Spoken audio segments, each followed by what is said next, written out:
আসসালামু আলাইকুম, স্বাগতম স্পোর্টস বাংলাতে। ভাবুন তো, যে মানুষটিকে আপনি হাজার হাজার দর্শকের সামনে প্রতিপক্ষকে আছাড় মারতে দেখেছেন, যিনি একসময় WWE এর সবচেয়ে বড় সুপারস্টার ছিলেন, অবসরের পর তিনি আজ কি করছেন? কেউ এখন হলিউডের সুপারস্টার, কেউ কোটি কোটি ডলারের ব্যবসায়ী, কেউ আবার রাজনীতিবিদ, কেউ নিজের রেসলিং স্কুল চালাচ্ছেন, কেউ দাতব্য কাজে জীবন উৎসর্গ করেছেন, আবার এমনও আছেন যাদের অবসরের জীবন মোটেও সুখের ছিল না। ইনজুরি, আর্থিক সংকট কিংবা ব্যক্তিগত ট্র্যাজেডি তাদের জীবনকে বদলে দিয়েছে। তাহলে প্রশ্ন হলো, WWE থেকে অবসর নেওয়ার পর এই কিংবদন্তিরা কোথায় হারিয়ে যান? তাদের জীবন কি আগের মতোই গ্ল্যামারাস থাকে, নাকি শুরু হয় একেবারেই নতুন লড়াই? আজকের ভিডিওতে আমরা জানব WWE তারকারা অবসরের পর কি করেন, কিভাবে কাটে তাদের জীবন, কোথা থেকে আসে তাদের আয়, আর কেন অনেকেই রিং ছেড়ে সম্পূর্ণ ভিন্ন এক পৃথিবীতে পা রাখেন। চলুন শুরু করা যাক। প্রথমেই একটি বিষয় পরিষ্কার করা দরকার, WWE থেকে অবসর মানেই সবসময় রেসলিংকে বিদায় জানানো নয়। অনেকেই ইন রিং ক্যারিয়ার শেষ করলেও WWE এর সঙ্গেই থেকে যান। কেউ কোচ হন, কেউ প্রযোজক, কেউ প্রতিভা খোঁজার দায়িত্ব নেন, আবার কেউ গল্প লেখার কাজ করেন, অর্থাৎ ক্যামেরার সামনে থেকে ক্যারিয়ারের পেছনে চলে যান। এর সবচেয়ে পরিচিত উদাহরণ ট্রিপল এইচ। একজন কিংবদন্তি রেসলার হিসেবে ক্যারিয়ার শেষ করার পর তিনি WWE এর সৃজনশীল বিভাগ এবং ট্যালেন্ট ডেভেলপমেন্টের অন্যতম প্রধান ব্যক্তিত্বে পরিণত হন। নতুন প্রজন্মের অসংখ্য রেসলারকে গড়ে তোলার পেছনে তার বড় ভূমিকা রয়েছে। অনেকে অবসরের পর হলিউডে পাড়ি জমান, কারণ WWE শুধু রেসলিং নয়, এটি অভিনয় শেখারও একটি বড় মঞ্চ। এখানে প্রতিদিন হাজার হাজার দর্শকের সামনে অভিনয়, সংলাপ বলা এবং চরিত্র ফুটিয়ে তুলতে হয়। ফলে অনেক রেসলারের জন্য সিনেমায় যাওয়া তুলনামূলক সহজ হয়ে যায়। এই তালিকার সবচেয়ে সফল নাম Dwayne the rock Johnson. WWE এর ইতিহাসের অন্যতম জনপ্রিয় এই তারকা পরে বিশ্বের সর্বোচ্চ পারিশ্রমিক প্রাপ্ত অভিনেতাদের একজন হয়ে ওঠেন। Fast and furious, Jumanji, black Adam সহ অসংখ্য জনপ্রিয় সিনেমায় অভিনয় করেছেন তিনি। পাশাপাশি নিজের প্রোডাকশন কোম্পানি, পোশাকের ব্র্যান্ড এবং বিভিন্ন ব্যবসায় বিনিয়োগের মাধ্যমে বিশাল সাম্রাজ্য গড়ে তুলেছেন। জন সিনার গল্প অনেকটা একই রকম। রিংয়ে অসাধারণ সাফল্যের পর তিনি ধীরে ধীরে হলিউডে নিজের জায়গা তৈরি করেন। কমেডি, অ্যাকশন থেকে শুরু করে সুপার হিরো চলচ্চিত্র, সব ক্ষেত্রেই তিনি সফল। আজ তিনি শুধু একজন রেসলার নন, একজন আন্তর্জাতিক অভিনেতা। ডেভ বটিস্তা আরেকটি বড় উদাহরণ। WWE ভক্তদের কাছে তিনি বাটিস্তা নামে পরিচিত, কিন্তু অভিনয়ে এসে তিনি প্রমাণ করেছেন যে তিনি শুধু শক্তিশালী শরীরের অধিকারী নন, একজন দক্ষ অভিনেতাও। গার্ডিয়ান্স অফ দ্য গ্যালাক্সি এবং ডিউন সিরিজে তার অভিনয় ব্যাপক প্রশংসিত হয়েছে। তবে সবাই যে অভিনয়ে যান বিষয়টি এমন নয়। অনেকে ব্যবসায় মন দেন, কেউ জিম খুলেছেন, কেউ রেস্টুরেন্ট, কেউ ফিটনেস ব্র্যান্ড, কেউ আবার সাপ্লিমেন্ট কোম্পানি পরিচালনা করছেন।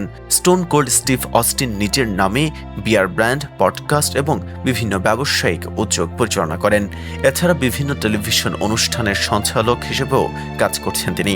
আন্ডারটেকার অবসরের পর নিয়মিত রিংয়ে না নামলেও বিভিন্ন লাইভ শো, বিশেষ অনুষ্ঠান এবং নিজের পডকাস্টের মাধ্যমে ভক্তদের সঙ্গে যুক্ত রয়েছেন। পাশাপাশি বিভিন্ন মোটিভেশনাল ইভেন্টেও অংশ নেন তিনি। অনেক সাবেক রেসলার নিজেদের রেসলিং স্কুল খুলে নতুন তারকা তৈরি করেন। শন মাইকেলস দীর্ঘদিন ধরে নতুন রেসলারদের প্রশিক্ষণ দেওয়ার কাজে যুক্ত ছিলেন। তার অভিজ্ঞতা থেকে উপকৃত হয়েছে নতুন প্রজন্মের অসংখ্য রেসলার। বুকার টিও নিজের রেসলিং স্কুল পরিচালনা করেন। সেখান থেকেই অনেক নতুন প্রতিভা পেশাদার রেসলিংয়ের সুযোগ পেয়েছে। অবসরের পর অনেকেই ধারাভাষ্যকার হয়ে যান। রিংয়ের ভেতরের অভিজ্ঞতা থাকায় তারা ম্যাচ বিশ্লেষণে বাড়তি মূল্য যোগ করেন। দর্শকরাও তাদের বিশ্লেষণ শুনতে পছন্দ করেন, কারণ তারা জানেন রিংয়ের বাস্তব অভিজ্ঞতা কেমন। কেউ কেউ ইউটিউব ও সোশ্যাল মিডিয়াকে নিজের নতুন ক্যারিয়ার বানিয়ে ফেলেছেন। আজকের যুগে একজন সাবেক WWE তারকার লাখ লাখ অনুসারী থাকাই স্বাভাবিক। ফলে তারা ইউটিউব, ইনস্টাগ্রাম, টিকটক এবং পডকাস্টের মাধ্যমে নিয়মিত আয় করেন। কেউ নিজের জীবনের গল্প বলেন, কেউ ফিটনেস শেখান, কেউ আবার WWE এর পুরনো স্মৃতি ভাগ করে নেন। অনেক তারকা বিভিন্ন দেশে মোটিভেশনাল স্পিকার হিসেবেও কাজ করেন। তারা খেলাধুলা, শৃঙ্খলা, আত্মবিশ্বাস এবং জীবনের সংগ্রাম নিয়ে বক্তব্য দেন। কর্পোরেট প্রতিষ্ঠান থেকে শুরু করে বিশ্ববিদ্যালয় পর্যন্ত নানা জায়গায় তাদের আমন্ত্রণ জানানো হয়। আবার অনেকেই সমাজসেবায় যুক্ত হন। জন সিনা বহু বছর ধরে গুরুতর অসুস্থ শিশুদের ইচ্ছা পূরণে বিভিন্ন দাতব্য উদ্যোগে অসাধারণ অবদান রেখেছেন। এ ধরনের কাজের জন্য তিনি বিশেষভাবে প্রশিক্ষিত। কেউ কেউ রাজনীতিতেও যোগ দিয়েছেন। WWE হল অব ফেমার গ্লেন জ্যাকবস, যিনি ক্যান চরিত্রে বিশ্বজুড়ে পরিচিত, তিনি যুক্তরাষ্ট্রের টেনেসি অঙ্গরাজ্যের নক্স কাউন্টির মেয়র হিসেবে দায়িত্ব পালন করছেন। রিংয়ের বাইরে নেতৃত্বের আরেকটি ভিন্ন উদাহরণ তিনি। তবে অবসরের জীবন সবসময় সুখের হয় না। পেশাদার রেসলিং অত্যন্ত কঠিন একটি পেশা। বছরের পর বছর আঘাত, অস্ত্রোপচার এবং শারীরিক চাপ অনেক রেসলারকে দীর্ঘমেয়াদী সমস্যায় ফেলে। কারো হাঁটু নষ্ট হয়ে যায়, কারো ঘাড়ে গুরুতর সমস্যা দেখা দেয়, কারো আবার দীর্ঘমেয়াদী ব্যথানাশক ওষুধের উপর নির্ভর করতে হয়। অনেক সাবেক তারকা মানসিক চাপ, হতাশা কিংবা ব্যক্তিগত সংকটের সঙ্গেও লড়াই করছেন।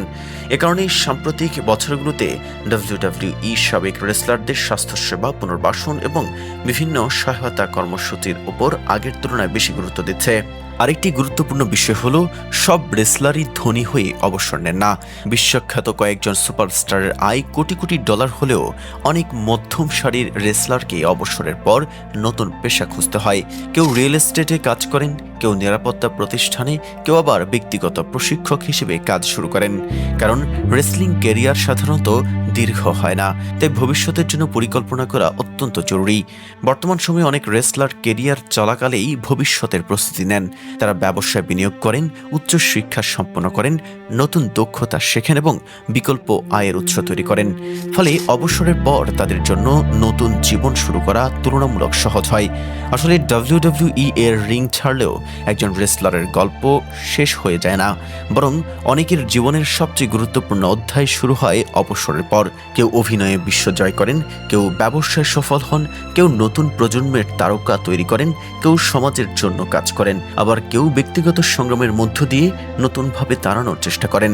রিংয়ের আলো একদিন নিভে যায়, দর্শকদের করতালিও থেমে যায়, কিন্তু একজন সত্যিকারের চ্যাম্পিয়নের পরিচয় শুধু তার জেতা চ্যাম্পিয়নশিপে নয়, বরং জীবনের নতুন অধ্যায়ে নিজেকে কিভাবে গড়ে তোলেন সেটিতেই লুকিয়ে থাকে। হয়তো এই কারণেই WWE এর অনেক কিংবদন্তি আজও কোটি কোটি মানুষের কাছে অনুপ্রেরণার নাম। তারা প্রমাণ করেছেন, অবসর মানেই সমাপ্তি নয়, কখনো কখনো সেটিই হয় জীবনের সবচেয়ে বড় নতুন শুরু।